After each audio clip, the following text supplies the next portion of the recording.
ನಮಸ್ಕಾರ. ದೂರದ ಗ್ರಹದಲ್ಲಿ ಬೆರಗಿನ ಬೆಳಗು ಮತ್ತು ಬೈಗು. ನಮ್ಮ ಭೂಮಿನಲ್ಲಿ ಸೂರ್ಯ ಮೂಡುವ ಮತ್ತು ಮುಳುಗುವ ಅಂದರೆ ನಸುಕು ಮತ್ತು ಬೈಗು, ಬೆಳಗು ಮತ್ತು ಬೈಗು ಸಾಮಾನ್ಯವಾಗಿ ಒಂದೇ ರೀತಿಯ ವಾತಾವರಣದ ನಿಯಮಗಳನ್ನ ಅನುಸರಿಸ್ತವೆ. ಅಂದರೆ ಭೂಮಿನಲ್ಲಿ ಹಗಲು ಮತ್ತು ಇರಳು ಸೇರುವ ಸಂಧ್ಯಾಕಾಲ ಬಹುತೇಕ ಒಂದೇ ರೀತಿಯ ವಾತಾವರಣವನ್ನು ಸೃಷ್ಟಿ ಮಾಡ್ತದೆ. ವಿಶ್ವದ ರಹಸ್ಯಗಳನ್ನ ಬೇಚೋದಕ್ಕೆ ನಾಸಾ ಉಡಾಯಿಸಿರುವ ಜೇಮ್ಸ್ ವೆಬ್ ದೂರದರ್ಶಕ ನಮಗೆ ತಿಳಿಯದ ಅನೇಕ ಹೊಸ ಅದ್ಭುತ ಸಂಗತಿಗಳನ್ನ ಪರಿಚಯ ಮಾಡ್ತಾ ಇದೆ. ಅಂಥದ್ರಲ್ಲಿ ಇತ್ತೀಚೆಗೆ ಅದು ಮಾಡಿರ್ತಕ್ಕಂಥ ಒಂದು ಗ್ರಹದ ಬೆಳಗು ಬೈಗುಗಳು ಕೂಡ ಒಂದು.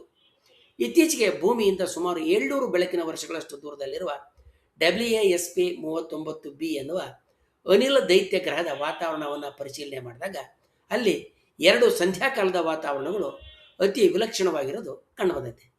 ವಿಶೇಷವಾಗಿ ಈ ಗ್ರಹದ ಬೆಳಗಿನ ಮತ್ತು ಸಂಜೆಯ ಬೆಳಗು ಮತ್ತು ಬೈಗಿನ ಸಂಧ್ಯಾಕಾಲಗಳ ನಡುವಿನ ವ್ಯತ್ಯಾಸ ವಿಜ್ಞಾನದ ವೈಚಿತ್ರ್ಯಗಳ ಪಟ್ಟಿಯಲ್ಲಿ ಸೇರಿಕೊಂಡಂತೆ. WASP 39b ಇದು ಗುರು ಗ್ರಹಕ್ಕಿಂತ ಸ್ವಲ್ಪ ದೊಡ್ಡದಾದ ಆದರೆ ಶನಿ ಗ್ರಹದಷ್ಟು ದ್ರವ್ಯರಾಶಿ ಇರುವ ಒಂದು ಉಷ್ಣ ಅನಿಲ ಗ್ರಹ. ಈ ಗ್ರಹ ತನ್ನ ತಾರೆಯನ್ನು ಅತ್ಯಂತ ಸಮೀಪದಲ್ಲಿ ಸುತ್ತುತ್ತಾ ಇದೆ, ತನ್ನ ನಕ್ಷತ್ರವನ್ನು ಸಮೀಪದಿಂದ ಸುತ್ತುತ್ತಾ ಇದೆ. ಪರಿಣಾಮವಾಗಿ ತನ್ನ ಅಕ್ಷದ ಮೇಲೆ ತಿರುಗೋದು ಮತ್ತು ತಾರೆಯನ್ನು ಸುತ್ತುವರಿತಕ್ಕಂಥ ಪರಿಕ್ರಮಣ ಕಾಲಗಳು ಸಮನಾಗಿದ್ದಾವೆ. ಅಂದರೆ ಈ ಗ್ರಹಕ್ಕೆ ಒಂದು ವರ್ಷ ಮತ್ತು ಒಂದು ದಿನ ಒಂದೇ. ಇಂಥ ಸ್ಥಿತಿಯನ್ನು ವಿಜ್ಞಾನಿಗಳು ಟೈಡಲಿ ಲಾಕ್ ಅಂದರೆ ಅಲೆಗಳಿಂದ ಬಂಧಿಸಲ್ಪಟ್ಟಿರೋದು ಅಂತ ಗುರುತಿಸ್ತಾರೆ. ಅಂದರೆ ಈ ಗ್ರಹದ ಒಂದು ಭಾಗ ಯಾವಾಗಲೂ ತನ್ನ ನಕ್ಷತ್ರಕ್ಕೆ ಮುಖ ಮಾಡಿರುವ ಸದಾ ಹಗಲು ಮತ್ತು ಇನ್ನೊಂದು ಭಾಗ ಯಾವಾಗಲೂ ಕತ್ತಲಲ್ಲಿರುವ ಸದಾ ಇರುಳಿನ ಸ್ಥಿತಿಯಲ್ಲಿ ಇರುತ್ತೆ. ಭೂಮಿಯ ಉಪಗ್ರಹನಾದಂಥ ಚಂದ್ರ ಕೂಡ ಅದರ ಒಂದು ದಿನ ಮತ್ತು ಅದರ ಒಂದು ತಿಂಗಳು ಸಮೀಪದಲ್ಲಿರೋದನ್ನು ನಾವು ಗಮನಿಸ್ಬೋದು. ಇಂಥ ಗ್ರಹಗಳಲ್ಲಿ ಟೈಡಲಿ ಲಾಕ್ನ ಗ್ರಹಗಳಲ್ಲಿ ಹಗಲು ಮತ್ತು ರಾತ್ರಿ ನಡುವೆ ಇರುವ ಗಡಿ ಪ್ರದೇಶವನ್ನು ಟರ್ಮಿನೇಟರ್ ವಲಯ ಅಂತ ಕರೀತಾರೆ. ಈ ಭಾಗದಲ್ಲಿ ಈ ಪ್ರದೇಶದಲ್ಲೇ ಯಾವಾಗಲೂ ಬೆಳಗು ಮತ್ತು ಬೈಗುಗಳ ಒಟ್ಟಿಗೆ ಕಾಣಿಸ್ಕೊಳ್ತವೆ. ಅಂದರೆ ನಸುಕು ಮತ್ತು ಬೈಗು, ಬೆಳಕು ಮತ್ತು ಬೆಳಗಿನ ಬೆಳಕು ಮತ್ತು ಸಂಜೆಯ ಬೆಳಕು ಒಂದೇ ಸಮಯದಲ್ಲಿ ಇರ್ತವೆ. ವಿಜ್ಞಾನಿಗಳು WASP 39b ಈ ಗ್ರಹದ ಟರ್ಮಿನೇಟ್ ಪ್ರದೇಶವನ್ನು ಅಧ್ಯಯನ ಮಾಡಿ ಹಲವು ಸೋಜಿಗದ ವ್ಯತ್ಯಾಸಗಳನ್ನ ಕಂಡುಕೊಳ್ತಾರೆ. ಜೇಮ್ಸ್ ವೆಬ್ ದೂರದರ್ಶಕ ಅದರ ಇನ್ಫ್ರಾರೆಡ್ ರೇಸ್ ಅಂದರೆ ಅತಿಗೆಂಪು ಉಪಕರಣಗಳನ್ನು ಜೇಮ್ಸ್ ವೆಬ್ ದೂರದರ್ಶಕದ ಅತಿಗೆಂಪು ಅಂದರೆ ಇನ್ಫ್ರಾರೆಡ್ ಉಪಕರಣಗಳನ್ನ ಬಳಸಿ ವಿಜ್ಞಾನಿಗಳು ಈ ಗ್ರಹದ ಟರ್ಮಿನೇಟರ್ ಲೈನ್ ಅಂದರೆ ಹಗಲು ಮತ್ತು ರಾತ್ರಿಯನ್ನು ವಿಭಜನೆ ಮಾಡ್ತಕ್ಕಂಥ ಗುರುತನ್ನು ಅಧ್ಯಯನ ಮಾಡ್ತಾರೆ. ಆಗ ಅಕ್ಕಪಕ್ಕದಲ್ಲಿರುವ ನಸುಕಿನ ಮತ್ತು ಬೈಗಿನ ಅಂದರೆ ಬೆಳಗಿನ ಮತ್ತು ಸಂಜೆಯ ಪ್ರದೇಶಗಳ ನಡುವಿನ ತಾಪಮಾನದಲ್ಲಿ ಭಾರೀ ವ್ಯತ್ಯಾಸಗಳು ಕಂಡುಬರ್ತವೆ. ಗ್ರಹದ ಸಾಯಂಕಾಲದ ಭಾಗ ಗಮನಾರ್ಹವಾಗಿ ಹೆಚ್ಚು ಬಿಸಿಯಾಗಿರ್ತದೆ.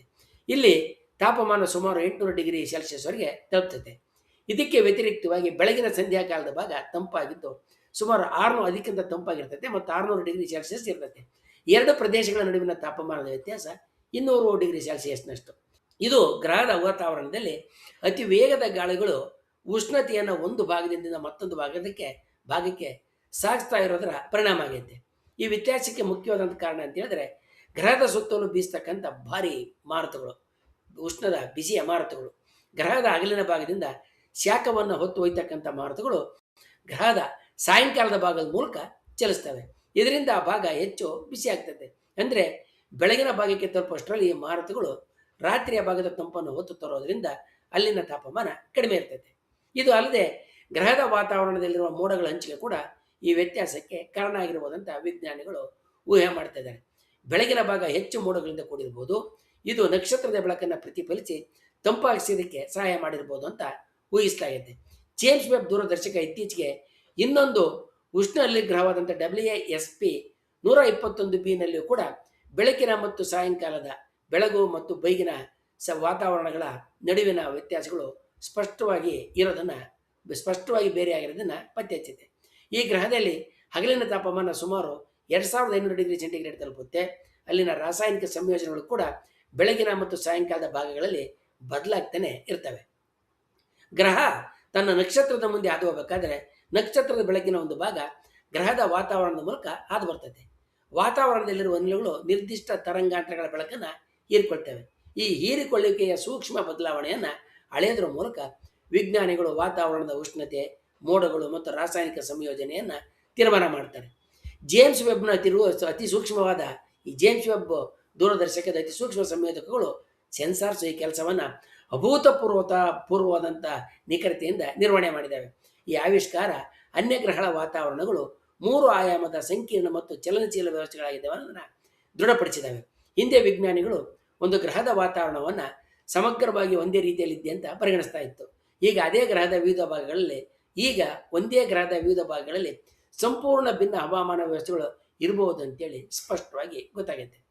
ಮಾನವನ ಇತಿಹಾಸದಲ್ಲಿ ಮೊದಲ ಬಾರಿಗೆ ನಾವು ಸೂರ್ಯಮಂಡಲದ ಹೊರಗಿನ ಒಂದು ಗ್ರಹದಲ್ಲಿ ಬೆಳಗಿನ ಕಾಲ ಮತ್ತು ಸಾಯಂಕಾಲದ ಕಾಲ, ಬೆಳಗಿನ ಸಂಧ್ಯಾಕಾಲ ಮತ್ತು ಸಾಯಂಕಾಲದ ಸಂಧ್ಯಾಕಾಲ ಒಂದಕ್ಕೊಂದು ಎಷ್ಟು ಬೇರೆಯಾಗಿರ್ಬೋದನ್ನು ನೋಡ್ತಾ ಇದ್ದೇವೆ. ಜೇಮ್ಸ್ ವೆಬ್ ದೂರದರ್ಶಕ ಕೇವಲ ದೂರದ ಗ್ರಹಗಳನ್ನ ಮಾತ್ರ ಕಂಡುಹಿಡಿತಾ ಇಲ್ಲ, ಆ ಗ್ರಹಗಳ ಹವಾಮಾನ, ಮೋಡಗಳು, ಗಾಳಿಗಳು ಮತ್ತು ವಾತಾವರಣದ ಚಲನೆಗಳು ಸಹ ನಮ್ಮ ಮುಂದೆ ಇಡ್ತಾ ಇದೆ. ಭವಿಷ್ಯದಲ್ಲಿ ಈ ತಂತ್ರಜ್ಞಾನ ಜೀವಕ್ಕೆ ಅನುಕೂಲಕರವಾದಂಥ ಜಗತ್ತುಗಳನ್ನ ಗುರುತಿಸೋದಕ್ಕೆ ಸಹ ನೆರವಾಗಬಹುದು. ಅನ್ಯ ಗ್ರಹಗಳ ಅಧ್ಯಯನ ಈಗ ಕೇವಲ ಗ್ರಹಗಳ ಎಣಿಕೆಗಳನ್ನು ಮೀರಿ ಅವುಗಳ ಹವಾಮಾನದ ಕಥೆಯನ್ನು ಕೂಡ ಓದುವ ಹಂತವನ್ನು ತಲುಪಿದೆ ಅಂತ ನಾವು ಹೇಳ್ಬೋದು. ಜೇಮ್ಸ್ ವೆಬ್ ದೂರದರ್ಶಕ ಉಡಾವಣೆಗೊಂಡ ನಂತರ ವಿಶ್ವದ ಕುರಿತಾಗಿ ಮನುಷ್ಯನ ಎಲ್ಲ ಅರಿವನ್ನು ವಿಸ್ತರಿಸತಕ್ಕಂಥ ಮಹಾನ್ ಕೆಲಸಗಳನ್ನು ಮಾಡಿದೆ. ಜೇಮ್ಸ್ ವೆಬ್ ದೂರದರ್ಶಕ ಪತ್ತೆ ಹಚ್ಚಿದಂಥ ವಿಶ್ವ ಕುರಿತಾದ ಅದ್ಭುತ ಇತರ ಸಂಗತಿಗಳ ಬಗ್ಗೆ ಮುಂದಿನ ಇತರ ವಿಡಿಯೋಗಳಲ್ಲಿ ತಿಳ್ಕೊಳ್ಳೋಣ. ವಂದನೆಗಳೊಂದಿಗೆ.